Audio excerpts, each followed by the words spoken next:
Welcome to Forgotten TV, the podcast that brings you TV memories of the 70s and 80s with a focus on short-lived TV shows, TV pilots, and made-for-TV movies. I'm Chris Cooling. Last time on Forgotten TV. He's like a spider. He can do the things a spider does, climb walls and spin webs, and he's very, very strong.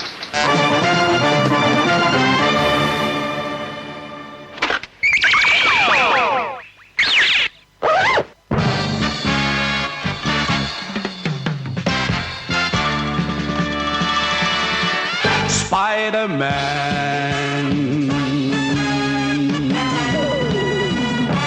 Spider-Man. This time on Forgotten TV, we continue our look at 1970s TV incarnations of live-action superheroes. It's the Super 70s, Part 3. Our next stop, The Incredible Hulk. The Hulk is a Marvel Comics character created by Stan Lee and Jack Kirby in 1962. Various appearances and incarnations of this character have found their way into the comics over the years, but he's mainly remembered as a green-skinned, hulking, muscular, brutish humanoid, possessing a vast degree of physical strength proportionate to his level of anger. Hulk's alter ego is Bruce Banner, a reserved nuclear physicist who is accidentally exposed to a gamma bomb. When he grows angry or outraged, a startling metamorphosis occurs, and he transforms into the Hulk. The Hulk first appeared on TV in 1966 as a segment on the syndicated cartoon The Marvel Superheroes, from Grantrey Lawrence Animation to this regrettable theme song. Dr. Banner, melted by gamma rays, turns into the Hulk. He and glamour rays, Wrecking the town with the power of a bull. ain't no monster clown who is as lovable As ever-loving Hulk. Hulk, Hulk. In the late 1970s, CBS obtained the rights of several Marvel Comics characters, including Doctor Strange, Captain America, and Spider-Man. Writer-director Kenneth Johnson, who previously worked on The $6 Million Man and The Bionic Woman, was given his choice of what character he would like to develop for TV. After initially turning them down, he decided to develop one, and we get to discuss his choice today. Much can be said about this series. It ran for 4 years, 82 episodes, followed by 3 TV movies. There's no way to cover everything about this series in one podcast, and I'm sure to leave something out. But this is a TV show you as a viewer can revisit in its entirety due to its availability on disc and on demand. So let's get started. CBS commissioned 2 initial TV movies prior to giving a green light for a series. The first TV movie serves as a pilot film and origin story for the character. The second would give the network a taste of what the series episodes would be like. These TV movies both aired in November of 1977, and both were released overseas theatrically, as was done in the 70s with many of the TV movies of the time. Well-known actor Bill Bixby was cast as Dr. David Banner. Susan Sullivan was cast as Dr. Elena Marks. Jack Colvin was reporter Jack McGee. And initially, Richard Kiel was cast in the role of the Hulk. But in early filming, it was discovered he was physically wrong for the role. So producers turned to professional bodybuilder Lou Ferrigno for the role of the Hulk himself. As the TV movie begins, a very padded opening dream sequence recalling a couple's pleasant life together, as well as a car accident, which results in, it was a nightmare. Dr. David Banner, now widowed, wakes up from the dream. The film establishes Banner and his colleague Elena Marks as research scientists, looking into unexplained instances where normal people exhibit superhuman strength in dire situations. Fire was spreading, and I do know that it was going to explode real soon. So I thought to myself, I said, if I could raise up the car, I thought then I could open up the door. So I put my hand, under something, and then I just tried to lift it. It was the hardest thing I ever did, but I was furious at the thought of BJ dying inside. Then it happened. Somehow, I was lifting up the car. I was lifting up the car. It started to move real slowly, but I kept lifting and lifting. I don't know where I got the strength. I don't know where it came from, but there it was. That's all. And I got him out. A number of these people are interviewed and give similar accounts, but Banner and Elena are at a loss for results in their research, which is particularly troubling to Banner due to the car accident where he lost his wife and he himself was unable to summon the strength to save her. Where did she find that strength, Elena? 110-pound women don't just lift up a half-ton car. Now, where did that come from? I don't know. But if she tapped into it, it's got to be there. But how could she find the strength and I couldn't? You heard her story. My God, that's exactly what happened to me. Except that her son is alive and Laura is dead. And in every other case that we've researched, it's been the same story over and over and over again. But what is the common denominator? Soon they discover the subjects have an abnormal concentration of the adenine-thymine combination in their DNA. Indeed, David himself shares this DNA abnormality. David soon discovers high gamma radiation from sunspots may be the causal factor in triggering the superhuman strength. David impulsively decides to get in the nearest gamma radiation chair to dose himself to test the hypothesis. However, unknown to him, Lab technician Ben has been enhancing lab equipment, and David takes a dose almost 7 times the amount he intended. Thinking he is unchanged, David drives home in a rainstorm and experiences a blowout. Enraged by the situation, David changes into a large, green, muscular creature and overturns his car into the ditch. The creature wanders until morning and comes upon a lake.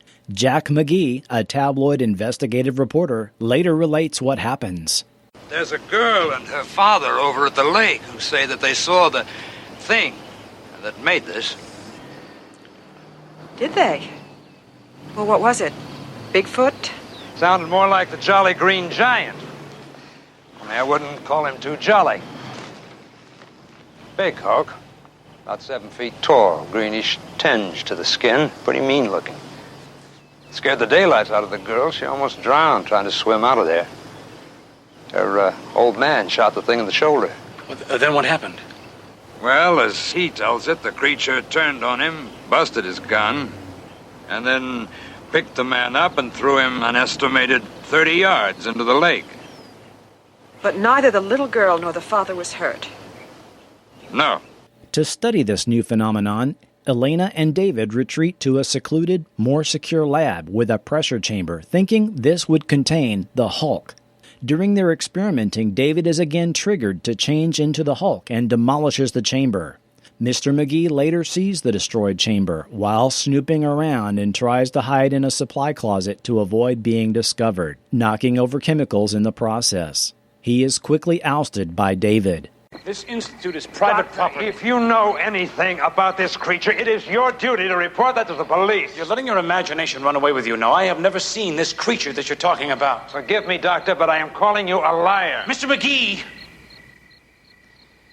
Mr. McGee, don't make me angry. You wouldn't like me when I'm angry. Meanwhile, a chemical fire is starting in the supply closet, and very soon an explosion takes place.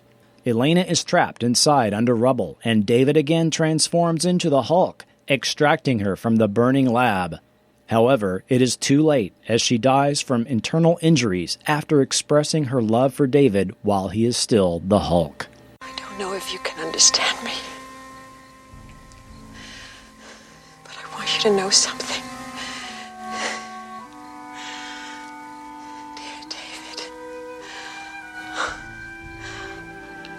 I have loved you for such a very long time.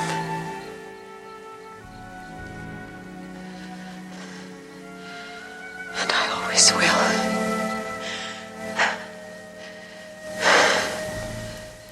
And I always will.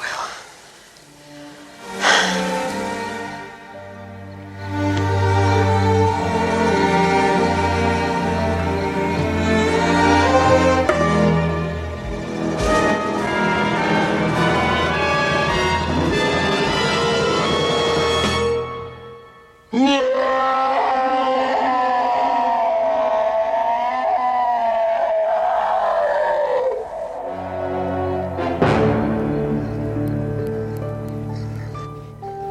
writes a front-page story that says, Incredible Hulk kills 2. Was it really necessary to print that? Well, it's the truth. It's what happened. And it sells newspapers. Look, Doctor. I saw what that creature did to a steel chamber. And I heard your friends talking. They were scared to death it was coming back. You actually saw the thing? You're damn right I did. I gave a description to all the law enforcement agencies. They got a warrant for murder out on it. Now, a thing that looks like that Hulk is not going to stay hidden long. When they grab it, that is going to be one of the great stories of the 20th century. One of the best. David has allowed everyone to think he too was killed in the fire and doesn't even have the benefit of the memory of Elena expressing her feelings.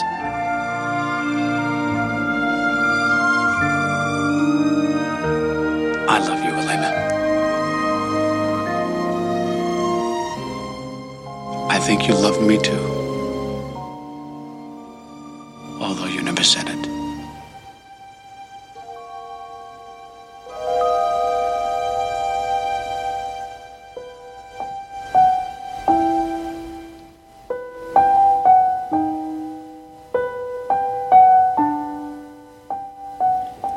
David walks into the distance to the saddest closing credits song of any TV show in history, foreshadowing how every episode of the series would end.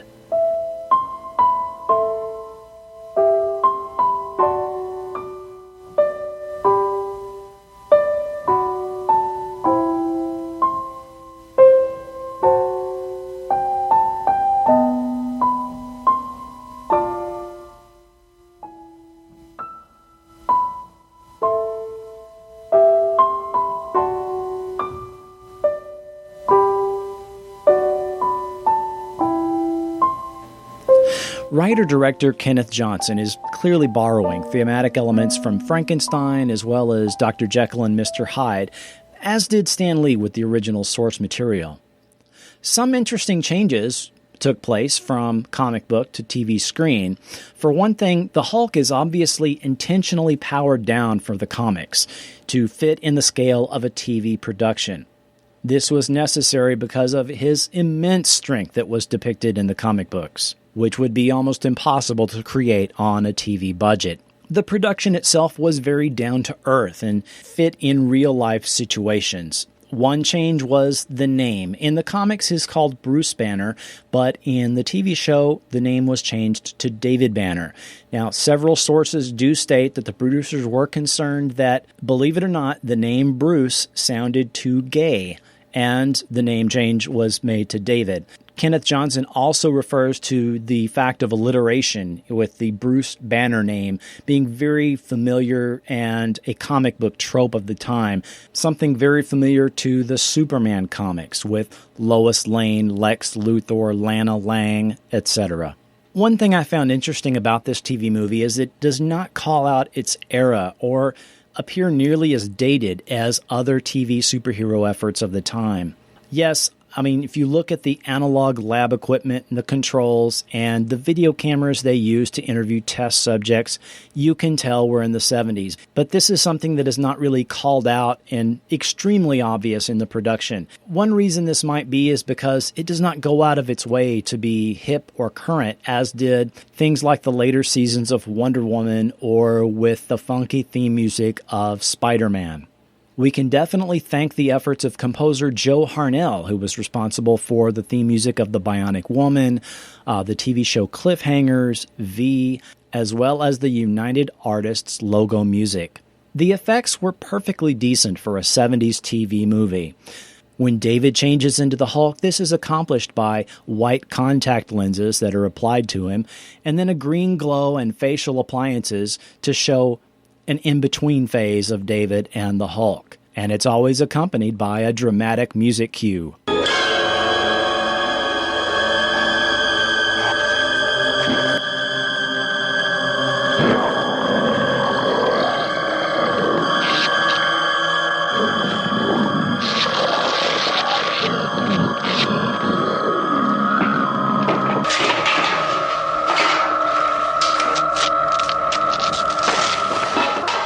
Lou Ferrigno is covered in green body paint with a yak hair fright wig that was applied to his head. That's something that producers always said they never felt that got quite right with the series, was the Hulk's hair. Various methods were used to show the Hulk out, including putting shirts that were too small onto Lou Ferrigno, which he would then flex his muscles and the shirt would rip off of him, or similar effects with his pants and boots. In a number of scenes throughout the series, it became obvious he was wearing green body paint, as sometimes it would come off onto other people or onto props, and that body paint could be detected. Often this paint had to be reapplied and touched up multiple times throughout a shot.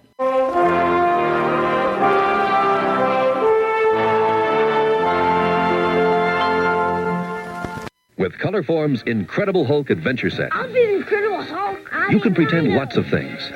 Like the Hulk is battling his archenemy Rhino, or using his incredible strength against the Abomination, or single-handedly capturing a gang of evildoers. You can pretend lots of exciting adventures with your imagination and Colorform's Incredible Hulk. The Incredible Hulk Adventure Set comes with 24 plastic playing pieces. It's Colorform's fun. Just over 2 weeks later, the second TV movie aired, and for the first time, viewers heard Ted Cassidy narrate an opening segment that basically recaps the first film. Dr. David Banner, physician, scientist, searching for a way to tap into the hidden strengths that all humans have. Then an accidental overdose of gamma radiation alters his body chemistry. And now when David Banner grows angry or outraged, a startling metamorphosis occurs.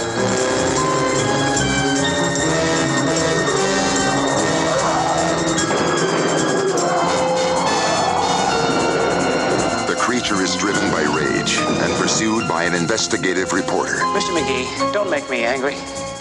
You wouldn't like me when I'm angry.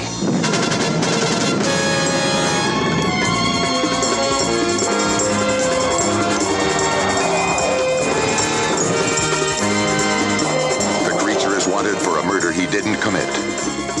David Banner is believed to be dead, and he must let the world think that he is dead until he can find a way to control the raging spirit that dwells within him.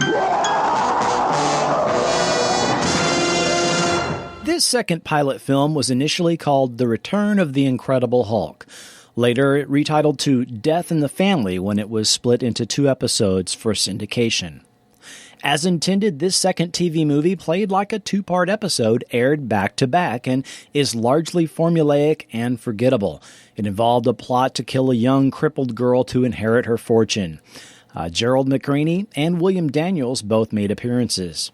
There was one unintentionally funny scene where the Hulk fights a grizzly bear and throws an obvious large stuffed bear into the lake. This TV movie did set us up for the episodes that would follow. Ken Johnson created a show that was a favorite with adults and kids alike, and actor Bill Bixby lent a lot of credibility to the production, which at its heart was a dramatic anthology with tragic characters, with the Hulk typically being the only fantastic element in the story.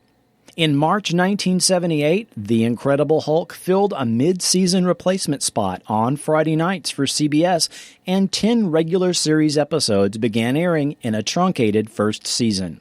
This was followed by 3 full seasons, then a Writers Guild of America strike in 1981, as well as an abrupt cancellation by CBS, caused Season 5 to end with only 7 episodes and no resolution to the ongoing story. Series episodes were very formulaic, which was typical of TV of the time. The plots were very similar to The Fugitive. David moves from place to place, working itinerant jobs, seeking a cure to his condition, and helping people.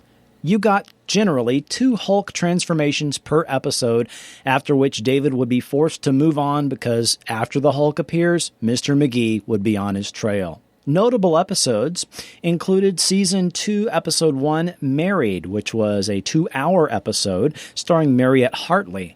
David marries a doctor in Hawaii that could help him find a cure. A Child in Need, which dealt with the timely issue of child abuse, was a very memorable episode for many. Mystery Man, Parts 1 and 2.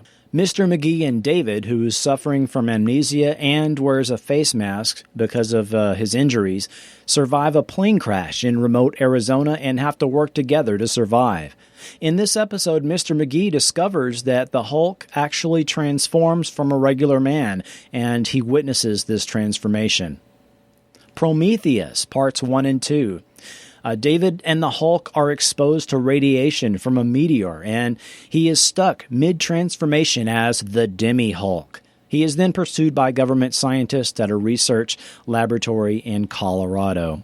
The First, Parts 1 and 2. This one is a fan favorite and stars actor Dick Durock, who would later be Swamp Thing. Pursuing likely his best lead on a cure ever, David discovers an old man who was another Hulk 30 years ago. Instead of wanting a cure, he wants the power back. And unlike David's Hulk, this Hulk will kill. With a list of guest stars as long as my arm, this series almost immediately went into syndication in 1982 after its completion, and can be currently seen Saturday nights on MeTV. Attention Enterprise crew, don't make me angry. Don't tick me off, Wonder Woman. Hello, Batman. Don't make me mad. Perhaps. Goodbye. Don't make me mad, Ghoulie. You mean like this?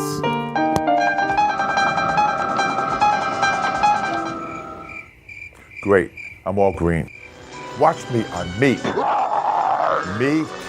It's Super Sci-Fi Saturday night, starting at 7, 6 Central on MeTV. It's Spider-Man and the Incredible Hulk from the Elastic Superhero Collection. I can beat that. You can tie them in a tangle, then see how they unwrangle. You can stretch the legs and arms.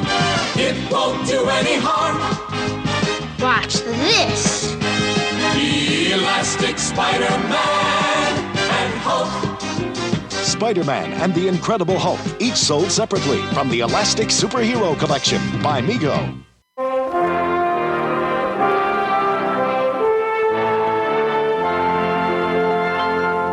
The series spawned 3 reunion TV movies in 1988, 1989, and 1990, and has had a significant impact on pop culture. It has been endlessly spoofed, satirized, or referenced in numerous films and TV shows, sometimes even featuring Lou Ferrigno. Saturday Night Live, Amazing Stories, Tasmania, Dexter's Laboratory, Mad TV, Scrubs, Robot Chicken, The Simpsons, The Goldbergs, and at least 5 times on Family Guy. In fact, in 2011, Family Guy did a hilarious shot-for-shot spoof of the Incredible Hulk opening sequence. Lou Ferrigno has reprised his Hulk role in several TV commercials and promos through the years, as we've previously heard. The series has had a couple of DVD releases now, and all 5 seasons as well as all 3 reunion TV movies are currently available on DVD. Tragically, Bill Bixby died in 1993 following a very public battle with prostate cancer. Jack Colvin made a handful of additional TV guest star appearances and died in 2005 at age 71. Lou Ferrigno continues to make regular cameo appearances on film and television, is very active on social media, and is a regular on the convention circuit.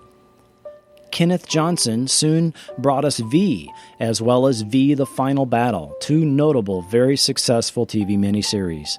He adapted the feature film Alien Nation and developed it for television, as well as V's return to television in 2009.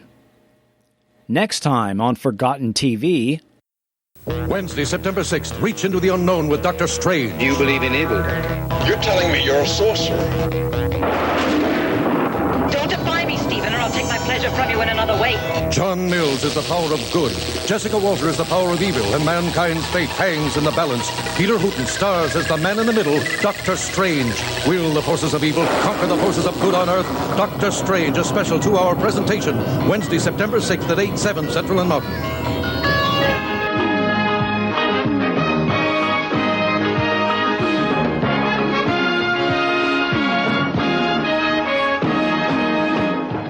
Your father developed and perfected the ultimate steroid. He called it FLAG, Full Latent Ability Gain. He injected himself with the serum, and it worked. A top-secret serum gave Steve Rogers superpowers. Now he can use them to save a city from a madman with a bomb. Finished. If he accepts the challenge. Be Captain America, Steve.